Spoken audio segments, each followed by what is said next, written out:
Today I'm going to teach you how you will become more attractive by improving your habits. Someone who's capable of sharing his worldviews, helping others, and talking with conviction will automatically make you more interesting than most people. There are 3 ways you can practice this. The first way is to keep a journal and write down your thoughts. After that, construct them in a way that allows you to come across how you want. Now, practice these sentences and add more over time. Second way is to read a book out loud and record it. The moment you're done with reading, open up the recording and analyze what could be improved. Every time you don't speak clearly or stutter, correct yourself.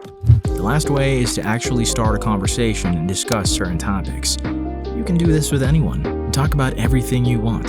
Think before you talk and actively listen. This gives you the time you need to answer in a professional way. The moment you learn how to talk, you'll want to start talking way more, but this can make you come across as uninterested. Give them some space to explain themselves, nod your head when you agree, and be understanding by relating to their story.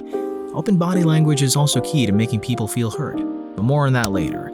By doing this, they will appreciate your time and want more of it. Quick tip: stop talking about nonsense. Understand that your words hold value, so choose them wisely. Being honest. Have you ever met someone who doesn't lie? Me neither. That means that just by being an honest person, you will stand out. You'll be perceived as trustworthy and feel like they can count on you, which will make them reach out to you for advice. Seeing the bright side of things. Everyone in this world wants to be happy.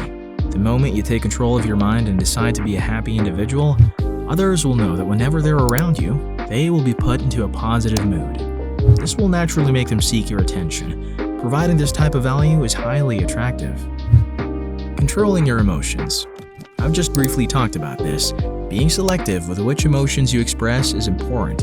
You need to be able to take on criticism. If you manage to stay logical and discuss calmly about what's going on, you show that you're above it.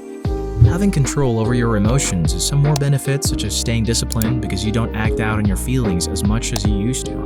The actions you undertake are not linked anymore to the way you feel.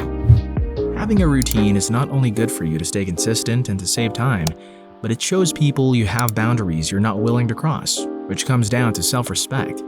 This is also an enormous confidence boost when you stick to it for the reasons I just mentioned. Some examples of things you can implement in your routine are not eating any processed foods, or going to bed and waking up at a certain time. This shows that your time is limited, which makes people want more of it. Take a look at your life and set systems in place. Confidence. By far the most important one. Without this, all the things I've just talked about loses most of its effectiveness, almost instantly, and won't leave the impact you want it to have. When someone says they're insecure, listen to what they do on a day-to-day basis. You would probably understand why they're insecure. Confidence needs to be built, and there are only 2 ways to do that. First way is doing things you're proud of. These are things that improve your capabilities in the realms you find important. This forms a positive self-image in your head and allows you to be more yourself.